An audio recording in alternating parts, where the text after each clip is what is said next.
तो नमस्कार प्यारे बच्चों, कैसे हैं आप लोग। आशा करते हैं कि आप लोग अच्छे होंगे।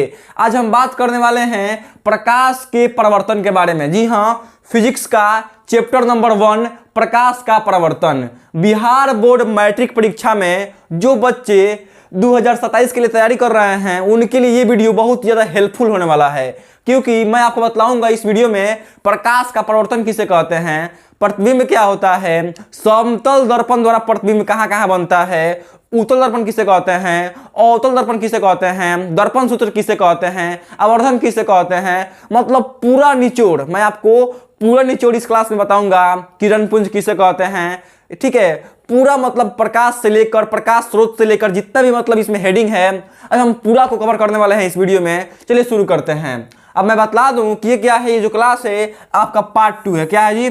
पार्ट 2 है। हमने पार्ट 1 पहले से क्या किया है, करा रखा है। हम पार्ट 1 पहले से करा रखे हैं। मैं बतला दूं, अगर आप पार्ट 1 नहीं देखे हैं तो मैं बतला दूं कि पार्ट 1 मैं क्या करूंगा, आपके लिए डिस्क्रिप्शन में लिंक डाल दूंगा। ये क्या है, ये पार्ट 2 है। पार्ट 1 कहाँ है, डिस्क्रिप्शन में मैं डाल दूंगा। इसका मतलब कि वीडियो आप लोग वहां से जाकर देख सकते हैं लोग। यहाँ पर क्या है, प्रकाश का परावर्तन। सपोर्ट समझिए, प्रकाश का परावर्तन किसे कहते हैं। क्या बोलेंगे जी, प्रकाश का परावर्तन किसे कहते हैं। मान लीजिए मेरे पास क्या है, मेरे पास ये एक मेरा फोन है। क्या है, मेरे पास एक मेरा फोन है। ये क्या है, इसके जो ऊपर जो लगा है ग्लास, ये क्या है, कांच है। क्या है, कांच है। अब एक कांच को हम ऐसे लिए हैं, ठीक है, कांच ऐसे रखे हैं। कांच क्या है, पूरा समतल है। अब इसके ऊपर से क्या कर रहे हैं, इसके ऊपर से तिरछा क्या कर रहे हैं, हम एक टॉर्च को बार रहे हैं। क्या कर रहे हैं, टॉर्च को जला रहे हैं। जब टॉर्च का फोकस आ रहा है, टॉर्च का फोकस आ रहा है यहाँ पर, आकर टकरा रहा है यहाँ पे। टकराने के बाद क्या हो रहा है, वापस इधर से लौट जा रहा है। क्या हो रहा है, इधर से आ रहा है, आकर टकरा रहा है, टकरा के इधर से क्या हो रहा है, लौट जा रहा है। जब प्रकाश में क्या होता है, जब प्रकाश आकर समतल सतह से टकरा कर क्या होता है, फिर दोबारा लौट जाता है, उसी को बोलते हैं प्रकाश का परावर्तन। क्या बोलते हैं जी, उसी को बोलते हैं प्रकाश का परावर्तन। अब यहाँ पर समझिए, आपको कुछ समझ में नहीं आया होगा तो यहाँ पर देखिए, ये क्या है, एक डायग्राम है। हम यहाँ पर क्या लिए थे, इसके जगह पर हम अपना फोन लिए थे। क्या लिए थे, इसके जगह पर हम क्या लिए थे, अपना फोन लिए थे। जो क्या है, एक समतल दर्पण है। जो आप घर में मुंह देखने के लिए क्या करते हैं, यूज करते हैं, वो क्या होता है, समतल दर्पण होता है। क्या होता है जी, समतल दर्पण होता है। ठीक है, अब यहाँ पर देखिए, समतल दर्पण के ऊपर क्या किया गया है, एक टॉर्च को बारा गया है। मतलब यहाँ से एक टॉर्च है, क्या किया गया है, यहाँ पर एक टॉर्च लिया गया है। टॉर्च के प्रकाश को क्या किया गया है, टॉर्च को जलाया गया है। टॉर्च का प्रकाश यहाँ से आ रहा है और क्या आ रहा है, टॉर्च का प्रकाश आते तो क्या हो रहा है, यहाँ पर टकरा रहा है। टकराने के बाद क्या हो रहा है, यहाँ से आकर टकरा कर इधर क्या हो रहा है, इधर भाग जा रहा है। क्या हो रहा है, आ रहा है प्रकाश और आकर टकरा के इधर भाग जा रहा है। ठीक है, जब प्रकाश जब आ रहा है और इससे टकरा कर इधर भाग जा रहा है, उसी को बोलते हैं क्या, प्रकाश का परावर्तन। क्या बोलते हैं जी, प्रकाश का परावर्तन। तो आप अगर कोई पूछता है कि प्रकाश का परावर्तन किसे कहते हैं, तो आप ऐसे बोल सकते हैं परिभाषा के लिए, या आप ऐसे बिहार बोर्ड एग्जाम में लिख सकते हैं। क्या लिख सकते हैं जी, प्रकाश के किसी, क्या बोलते हैं, प्रकाश के किसी वस्तु से टकराकर लौटने की घटना को प्रकाश का परावर्तन कहते हैं। क्या बोल सकते हैं जी, प्रकाश के किसी वस्तु से टकराकर लौटने की घटना को प्रकाश का परावर्तन कहते हैं। आसान है, समझ गए। अब यहाँ पर जानिए, हम इस पर पहले ही बात कर चुके हैं। आपतित क्या है, परावर्तित क्या है, ठीक है, अभिलंब क्या है, इस सब हम बात पहले ही कर चुके हैं। आप लोग पार्ट 1 जाके देख सकते हैं लोग। लेकिन अब हम क्या करेंगे, अब इसको हम आगे बढ़ेंगे। क्या बढ़ेंगे जी, इसके आगे बढ़ेंगे। आगे क्या है, हम आगे बढ़ेंगे। यहाँ पर है आपतित किरण, अभिलंब, परावर्तित किरण, ये सब हम बात कर चुके हैं पहला क्लास में। यहाँ पर देखिए, प्रकाश के परावर्तन के नियम, ये हम बता दे रहे हैं, पहला क्लास में बता चुके हैं, लेकिन इसमें बता दे रहे हैं। ठीक है, पार्ट 2 में बता दे रहे हैं। अब यहाँ पर देखिए, इसमें क्या है, प्रकाश का परावर्तन का नियम देखिए क्या है, प्रकाश का परावर्तन। प्रकाश के परावर्तन का 2 नियम होता है। क्या होता है जी, 2 नियम होता है। क्या होता है, पहला नियम होता है, पहला नियम क्या होता है जी, पहला नियम होता है आपतित किरण, परावर्तित किरण तथा आपतन बिंदु पर खींचा गया लंब तीनों एक ही समतल में होते हैं। पहला 1 है। ठीक है, क्या है जी, ये 1 हो गया। अब 2 है, क्या है जी, आपतन कोण और परावर्तन कोण दोनों बराबर होता है। क्या होता है जी, आपतन कोण परावर्तन कोण दोनों बराबर होता है। साइन आई बराबर साइन आर। क्या होता है, ये है आपका 2 नंबर। क्या है, 2 नंबर है। 1 2 जान लिए लोग। अब आगे बढ़िए, हम ये क्या किए हैं, पहले पार्ट 1 में बता चुके हैं, इसीलिए हम जल्दी जल्दी कर रहे हैं। आगे बढ़िए। अब हम यहां से शुरू करेंगे डिटेल में। क्या करेंगे जी, यहां से हम डिटेल में शुरू करेंगे।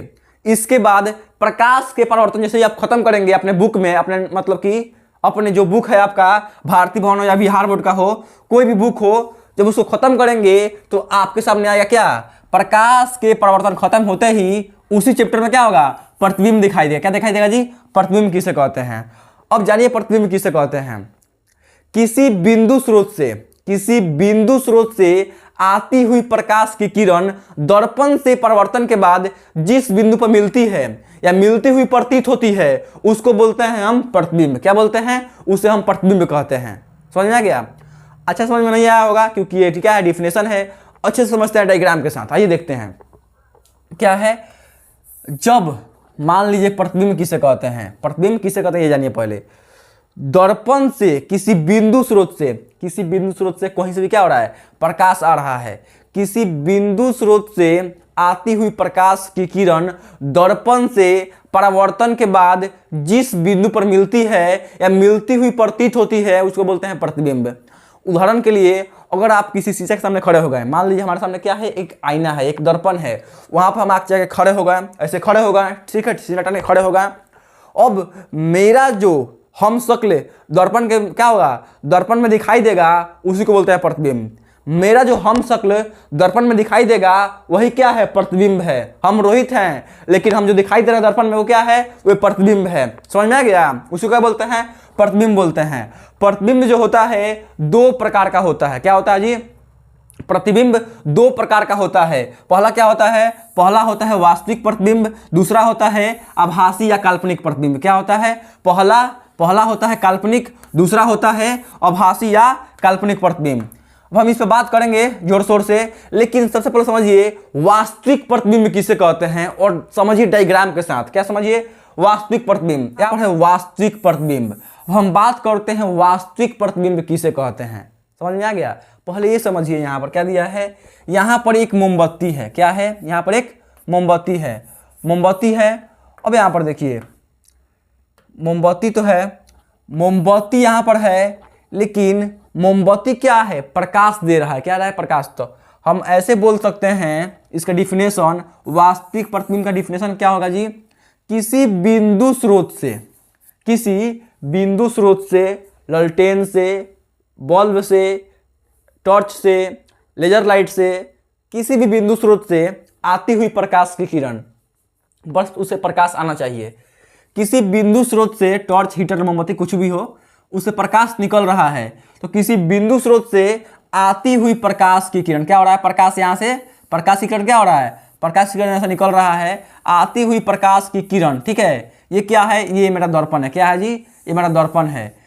किसी बिंदु स्रोत से आती हुई प्रकाश की किरण, यहाँ पर किरण आ गया, दर्पण से, क्या है, ये दर्पण है हमारा गोला जो दर्पण है, दर्पण से परावर्तन ना रहा है, मतलब कि यहाँ से आकर क्या हो रहा है, टकरा रहा है और क्या हो रहा है, परावर्तित हो रहा है, मतलब टकरा के वापस आ रहा है।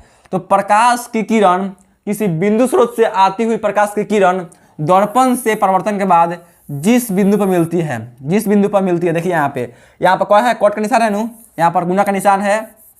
तो जिस बिंदु पर मिलती है, ठीक है, जिस बिंदु पर वास्तव में, मतलब कि वास्तव में मिल रही है, उसको बोलते हैं वास्तविक प्रतिबिंब। क्या बोलते हैं जी, उसको बोलते हैं वास्तविक प्रतिबिंब। समझ में आ गया। इसका डिफिनेशन हम ऐसे बोल सकते हैं, अगर कोई पूछता है कि वास्तविक प्रतिबिंब का परिभाषा दीजिए, तो आप बोल सकते हैं दर्पण से, ऐसा नहीं बोल सकते हैं, ऐसे बोल सकते हैं, किसी बिंदु स्रोत से आती हुई प्रकाश की किरण दर्पण से परावर्तन के बाद जिस बिंदु पर क्या होती है, वास्तव में मिलती है, उसे हम वास्तविक प्रतिबिंब कहते हैं। समझ में आ गया।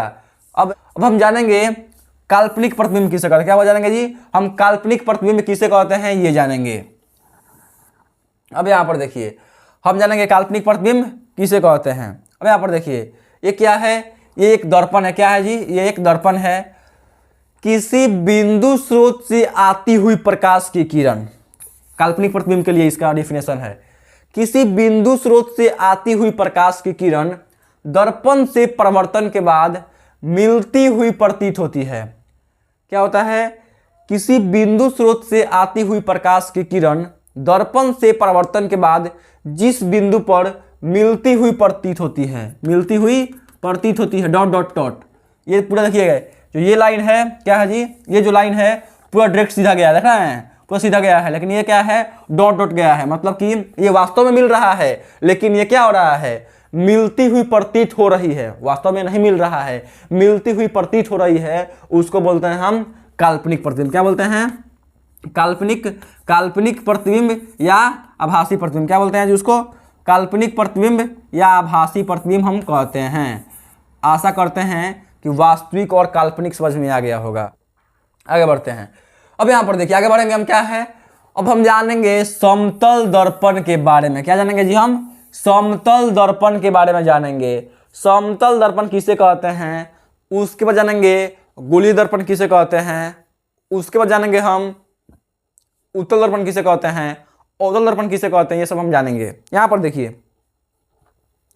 समतल दर्पण जो शीशा क्या हो पूरी तरह क्या हो सीधा हो, जो शीशा होता है क्या हो जो पूरी तरह सीधा हो, ठीक है, कहीं भी अचका पचका या कहीं भी क्या हो मुड़ा हुआ नहीं हो, उसको बोलते हैं हम लोग क्या बोलते हैं उसको बोलते हैं हम लोग क्या, मतलब जो सीधा हो उसको बोलते हैं समतल दर्पण। क्या बोलते हैं जी समतल बोलते हैं। ये टेढ़ा उड़ा नहीं होता है ना, टेढ़ा उड़ा नहीं होता है, जो डायरेक्ट क्या हो पूरा सीधा हो उसको बोलते हैं समतल दर्पण। ये हो गया समतल दर्पण उदाहरण। तो हम ऐसे बोल सकते हैं वैसा समतल सतह जो चिकनादार हो पॉलिशदार हो, जिस पर क्या हो प्रकाश आकर टकरा जाता हो, उसी को बोलते हैं हम लोग समतल दर्पण। समझ में आ गया। आगे बढ़िए। अगला क्या है हमारा, अगला है समतल दर्पण द्वारा बना प्रतिबिंब। अब समतल दर्पण पर हमारा प्रतिबिंब कैसे बनता है, हम प्रतिबिंब तो पढ़ लिए हैं। प्रतिबिंब क्या होता है, प्रतिबिंब होता है दो प्रकार का, वास्तविक और काल्पनिक। लेकिन समतल दर्पण पर प्रतिबिंब कैसा बनता है, क्या क्या घटना घटती है, ये जानिए लोग। समतल दर्पण मतलब समझिए आपके घर में कोई शीशा लगा है, क्या लगा है आईना लगा है, उसमें आप जाकर मुंह देख रहे हैं, बाल झाड़ रहे हैं, ठीक है। समतल दर्पण में तो क्या होगा उसमें आपका जो मतलब कि आपका जो प्रतिबिंब है वह शीशा में कैसे बनता है ये जानिए पहले। अब यहाँ पर देखिए प्रतिबिंब दर्पण के पीछे बनता है। जो प्रतिबिंब होता है दर्पण के क्या होता है दर्पण के पीछे बनता है, मतलब कि यहाँ पर मान लीजिए ओरिजिनल क्या है, ये प्रतिबिंब है हमारा, जो क्रिसमस ट्री है ये क्या है हमारा ओरिजिनल है, लेकिन जो इसका प्रतिबिंब बना क्या बना है, ये जो हमारा दर्पण है दर्पण के क्या बना है पीछे बना है, क्या बना है जी दर्पण के पीछे बना है। अब यहाँ पर देखिए वस्तु के आकार के बराबर, मतलब कि जितना आपका शरीर का आकार है उतना ही सेम आकार आपको शीशा में दिखाई दे रहा है। शीशा के अंदर जो प्रतिबिंब बना है आपका उसमें वही आकार दिखाई दे रहा है, पूरा बराबर दिखाई दे रहा है। तो क्या है मतलब कि जो आपका खुद का जो साइज है ठीक वही साइज क्या होता है समतल दर्पण में दिखाई देता है, उसमें कोई छोटा बड़ा नहीं होता है। समझ में आ गया। अब यहाँ पर देखिए वस्तु के अपेक्षा सीधा बनता है। वस्तु के अपेक्षा क्या होता है उसमें जो मतलब प्रतिबिंब बनता है समतल दर्पण में सीधा बनता है। क्या बनता है जी वस्तु की अपेक्षा समतल दर्पण में प्रतिबिंब क्या बनता है सीधा बनता है। अब यहाँ पर देखिए हम इसे पर्दे पर प्राप्त नहीं कर सकते हैं। समतल दर्पण द्वारा बना प्रतिबिंब को हम लोग पर्दे पर प्राप्त नहीं कर सकते हैं।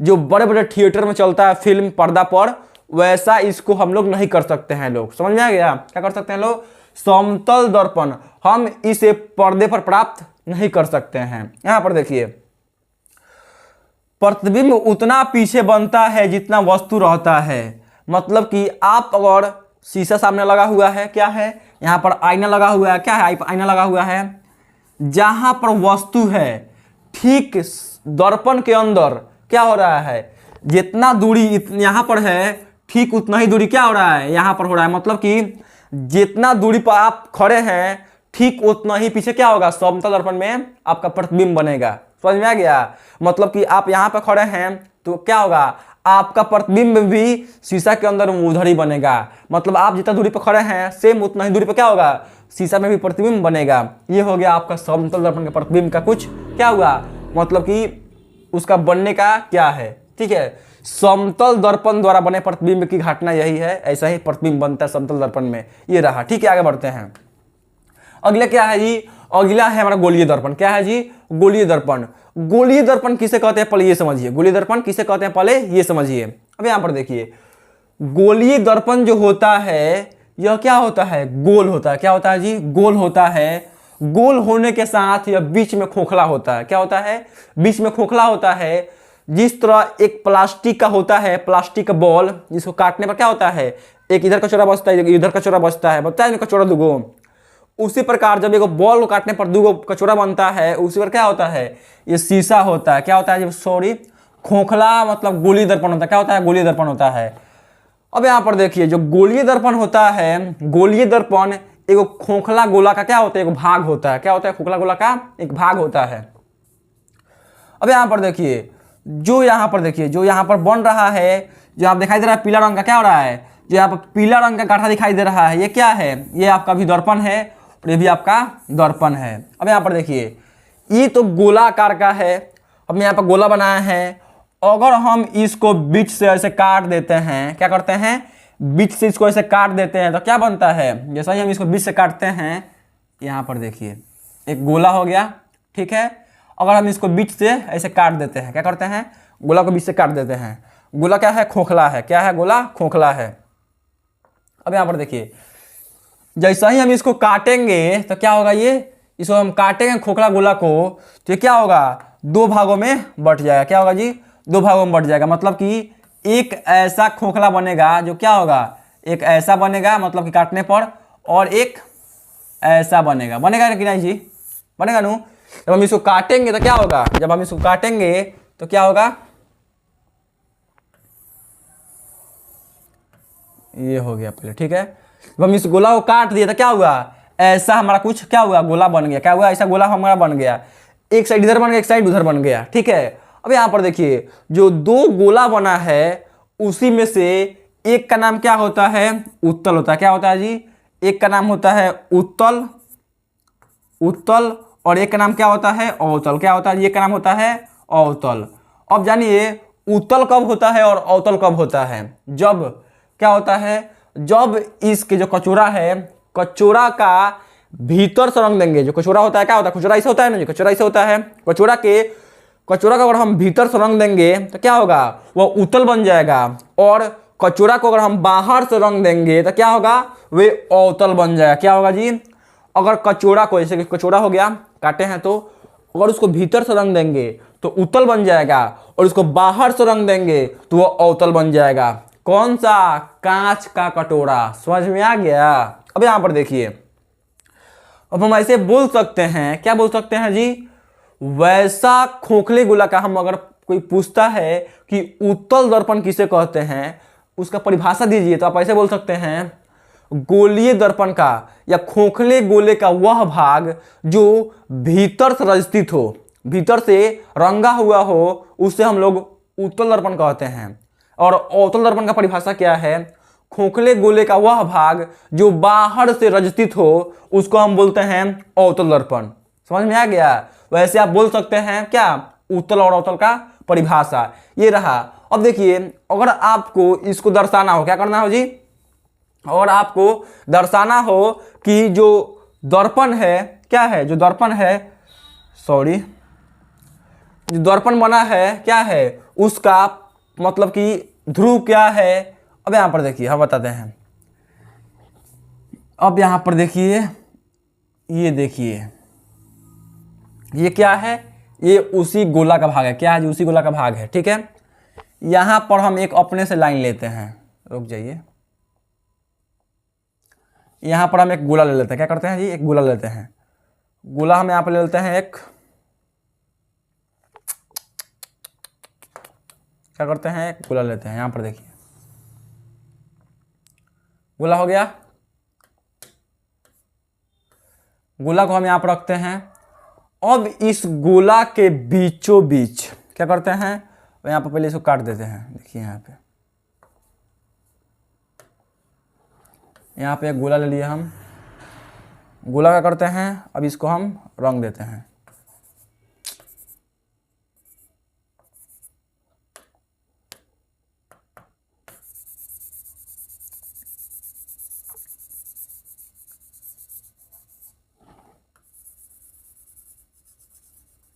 ये दो गोला बन गया, दो गो गोला बन गया ना।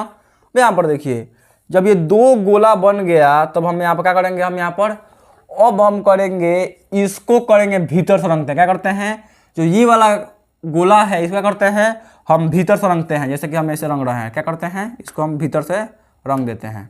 चलिए इसको भीतर से रंगते हैं। क्या कर रहे हैं, इसको हम भीतर से रंग दिए भीतर से। अब यहाँ पर देखिए इसको हम रंगेंगे बाहर से, क्या रंगेंगे, इस गोला को हम रंगेंगे बाहर से। हम इसको क्या करते हैं, इसको हम बाहर से रंग देते हैं। क्या करते हैं, इसको हम बाहर से रंग देते हैं। जब हम इसको बाहर से रंग दिए तब यहाँ पर देखिए क्या हुआ, तो हम इसको बाहर से ऐसे रंग दिए हैं तो आप देख रहे हैं क्या हो रहा है, यहाँ पर 2 गो दर्पण तैयार हो। क्या हुआ जी, 2 गो दर्पण तैयार हो गया। या यह जो दर्पण है क्या है, यह जो दर्पण है जो भीतर से रंगा गया है इसको बोलते हैं हम लोग उत्तल दर्पण। क्या बोलते हैं जी, उत्तल दर्पण।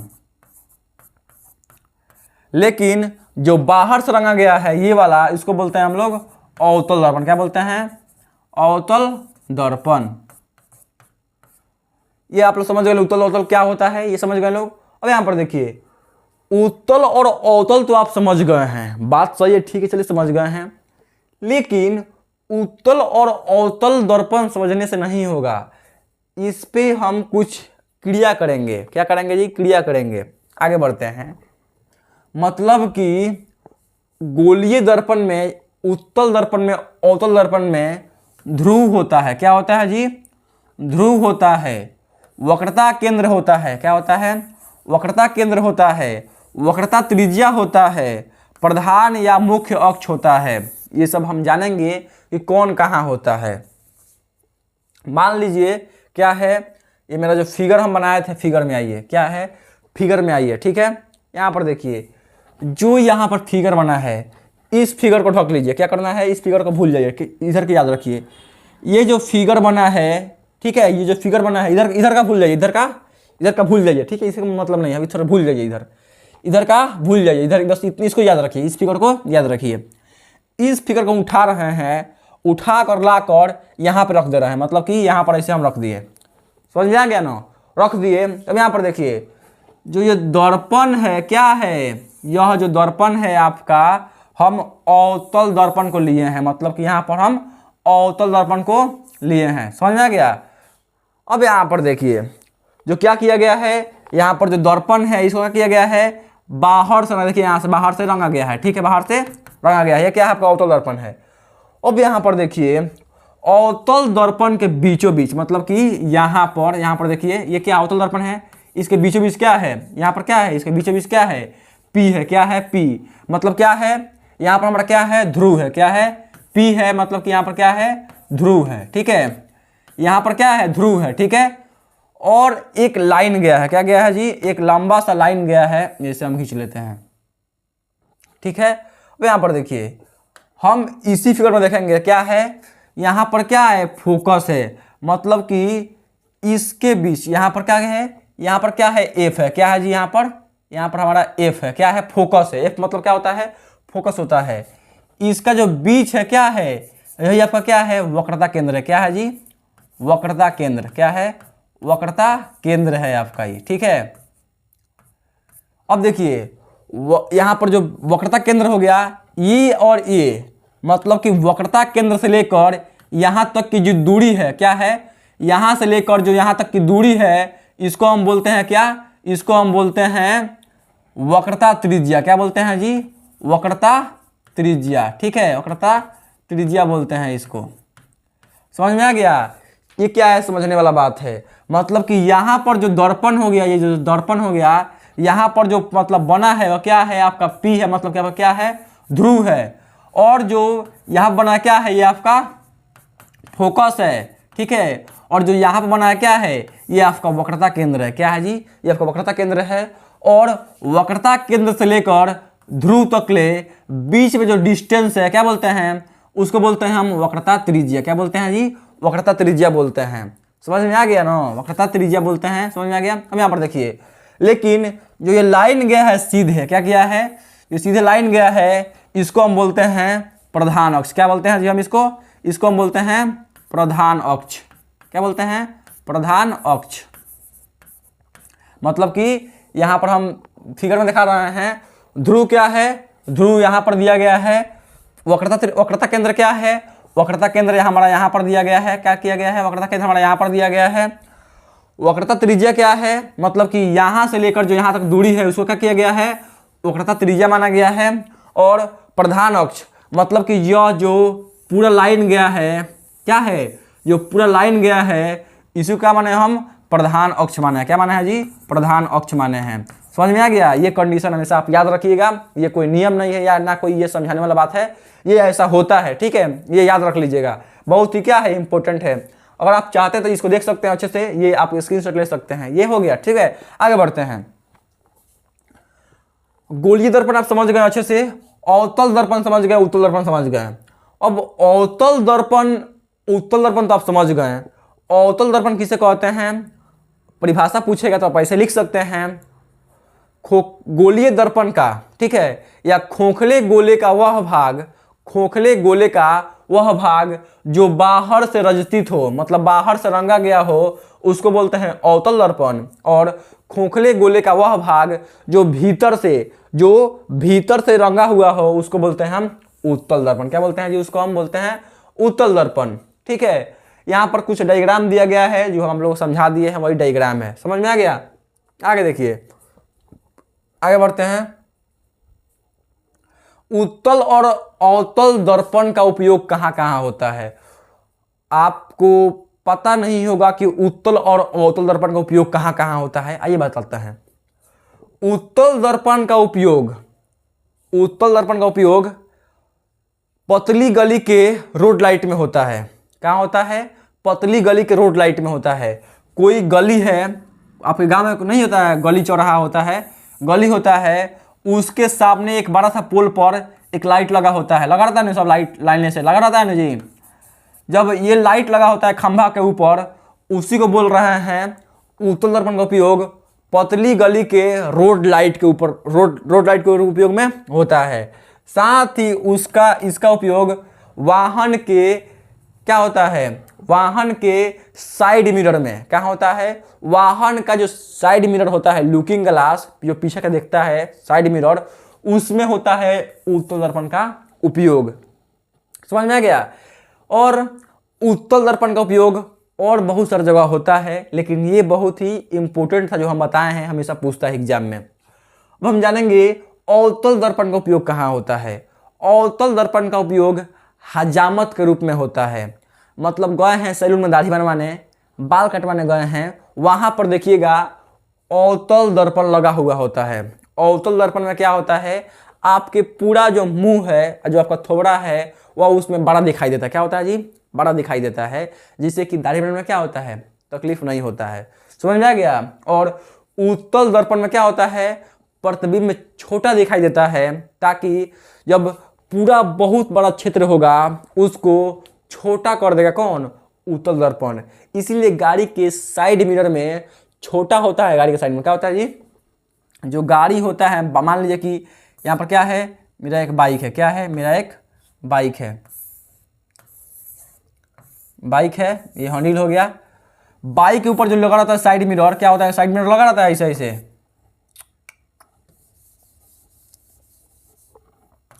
साइड मिरर जो लगा रहता है, भले ही ये दोनों क्या होता है, छोटा होता है, लेकिन छोटा होने के बाद भी क्या है, बहुत दूरी तक क्या करता है, कैप्चर करता है, बहुत बड़े क्षेत्र को छोटा करके इस शीशा में दिखाता है। इसीलिए इसका उपयोग क्या होता है, साइड मिरर के रूप में उत्तल दर्पण का उपयोग होता है। लेकिन ये क्या करता है, अवतल दर्पण प्रतिबिंब को, छोटे प्रतिबिंब को बड़ा बनाता है। इसलिए इसका उपयोग, मतलब कि छोटे से मुंह को जब बड़ा कर देगा तो दाढ़ी में क्या होगा, आसानी होगा। समझ में आ गया। इसलिए इसका उपयोग तो क्या होता है, अवतल दर्पण का उपयोग हजामत के रूप, मतलब कि हजामत बनाने के रूप में होता है। साथ ही इसका उपयोग कान, नाक, गले को साफ करने में होता है। ठीक है। इसका उपयोग क्या होता है, इसका उपयोग बहुत सारी जगह होता है। हम ऐसा बोल सकते हैं, इसका उपयोग कहाँ होता है, सौर भट्ठी में भी होता है। ठीक है। इसका उपयोग मतलब कि क्या होता है, जो सर्च लाइट होता है ना, सर्च लाइट जो रात में इसके सर के ऊपर बांध कर लाइटवा को, और जो घूमता है लोग खदान में, कोयला खदान में घूमता है, चाहे गुफा में घूमता है, पर लाइट बांध के, उसको बोलते हैं सर्च लाइट। तो वो सब में क्या होता है, इसका उपयोग होता है, अवतल दर्पण का उपयोग होता है। अब समझ गए इसका उपयोग कहाँ कहाँ होता है। आगे बढ़ते हैं, आगे क्या है, आगे है दर्पण सूत्र। दर्पण सूत्र क्या होता है, जब पूरे दर्पण को किसी क्या कहता है, जब पूरे दर्पण में समीकरण को एक सूत्र के माध्यम से दर्शाया जाता है, उसी को बोलते हैं हम दर्पण सूत्र। क्या बोलते हैं जी, उसको हम बोलते हैं दर्पण सूत्र। दर्पण सूत्र क्या होता है, ऐसे होता है, 1/, क्या होता है जी, 1/u प्लस 1/v बराबर 1/f होता है। क्या होता है जी, 1/u प्लस 1/v बराबर क्या होता है, 1/f होता है। क्या है, ये है आपका दर्पण सूत्र। क्या है जी, ये है आपका दर्पण सूत्र। इसको ठीक से याद रख लीजिएगा, ठीक है। आगे बढ़ते हैं, अगला क्या है जी, आगे है आपका आवर्धन। क्या है जी, आवर्धन। आवर्धन मतलब कुछ नहीं, आवर्धन का मतलब ये होता है, आवर्धन कहता है कि, आवर्धन कहने का मतलब ये है कि प्रतिबिंब की ऊंचाई तथा वस्तु के ऊंचाई के अनुपात को आवर्धन कहते हैं। मतलब कि एक यहाँ पर क्या है, आईना है। क्या है जी, एक यहाँ पर दर्पण है। क्या है, दर्पण है। यहाँ पर एक व्यक्ति खड़ा है। क्या है जी, एक व्यक्ति यहाँ पर क्या है, एक व्यक्ति खड़ा है। और मतलब कि जितना इसका क्या है ऊंचाई है, सेम उतना ही ऊंचाई का क्या हुआ है, इसका इधर प्रतिबिंब बना है। ठीक है, प्रतिबिंब बना है, इसको बोलते हैं मतलब कि वस्तु की ऊंचाई तथा प्रतिबिंब की ऊंचाई के अनुपात को आवर्धन कहते हैं। क्या बोलते हैं जी, वस्तु की ऊंचाई तथा प्रतिबिंब की ऊंचाई के अनुपात को क्या बोलते हैं, आवर्धन बोलते हैं। इसको हम m बराबर क्या करते हैं, इसको हम m बराबर h' से सूचित करते हैं। समझ में आ गया, ये रहा आपका आवर्धन का फॉर्मूला और आवर्धन का डिफिनेशन। हम ऐसे बोल सकते हैं आवर्धन का परिभाषा कि प्रतिबिंब की ऊंचाई तथा वस्तु के ऊंचाई के अनुपात को आवर्धन कहते हैं, या वस्तु की ऊंचाई तथा प्रतिबिंब की ऊंचाई के अनुपात को आवर्धन कहते हैं। ठीक है, आगे बढ़ते हैं, अगला क्या है, अगला आपका चैप्टर खत्म होता है। यहीं पे आपको अब और कोई क्लास देखने की जरूरत नहीं पड़ेगी, क्योंकि इस क्लास में हमने पूरा तरह से पूरा सबको खत्म कर दिया है। अब आपका पूरा पार्ट 1 पार्ट 2 में पूरा प्रकाश का प्रवर्तन चैप्टर पूरा खत्म हो गया, यहाँ पर क्लोज हो गया। ये लास्ट क्लास था। ठीक है, यहाँ पर देखिए, अब आप हमारे साथ जुड़ेंगे, क्या करेंगे जी, आप रोहित ग्लोबल क्लासेस को सब्सक्राइब करेंगे, हमारे साथ जुड़ेंगे तो क्या होगा, हमें आप मतलब कि जुड़ेंगे तो आपको क्या क्या फायदा होगा। यहाँ पर देखिए, प्रतिदिन आपको ऑन सब्जेक्ट के साथ 1 चैप्टर रिवीजन होगा, डेली यूट्यूब पर लाइव क्लास होगा। ठीक है, बिल्कुल फ्री में। चैप्टर वाइज ऑब्जेक्टिव मिलेगा, चैप्टर वाइज चैप्टर ऑब्जेक्टिव मिलेगा। हर चैप्टर से 2 अंकीय शॉर्ट क्वेश्चन का क्या किया जाएगा, बनवाया जाएगा। ठीक है, वीडियो लेके आएंगे उसका। 5 अंकीय प्रश्नों को भी क्या किया जाएगा, सॉल्व कराया जाएगा, तैयारी कराया जाएगा। साथ ही पावरफुल और स्मार्ट नोट्स बिल्कुल फ्री में, पावरफुल और स्मार्ट नोट्स आपके व्हाट्सएप पे भेजे जाएंगे। ठीक है, साथ ही हर सप्ताह टेस्ट प्लस मंथली एग्जाम होगा। क्या होगा जी, हर सप्ताह टेस्ट प्लस मंथली एग्जाम होगा। ठीक है, उसके साथ ही क्या होगा, रेगुलर रिवीजन होगा। आपका रेगुलर क्या होगा, रिवीजन होगा। यदि आपका डाउट होगा, आप बिना किसी हिचकिच के आप डायरेक्ट कमेंट में पूछ सकते हैं, पूरी आज़ादी है। तो ये क्या है, ये आपका क्लास में जुड़ेंगे तो आपको फायदा होगा। और बिहार बोर्ड में कोई भी सवाल बाहर से नहीं आएगा। अगर आप पूरा 1 साल मेरा क्लास करते हैं बिल्कुल फ्री में, यूट्यूब पर बिल्कुल फ्री में करते हैं, तो आपको बिहार बोर्ड में कोई भी सवाल क्या होगा, आपका नहीं छूटेगा। ठीक है, और क्या है, 90% लाने में आप पीछे नहीं हटेंगे। मतलब कि 450 प्लस आप अंक ला सकते हैं। क्या कर सकते हैं जी, 450 प्लस अंक ला सकते हैं। और अगर आप 27 में पढ़ रहे हैं, 27 में एग्जाम देंगे तो आपका लक्ष्य भी बहुत बड़ा होना चाहिए। तो यहाँ पर हमारा चैप्टर खत्म होता है और हम इस क्लास को यहीं पर एंड करते हैं। फिर मिलते हैं किसी नए चैप्टर के साथ।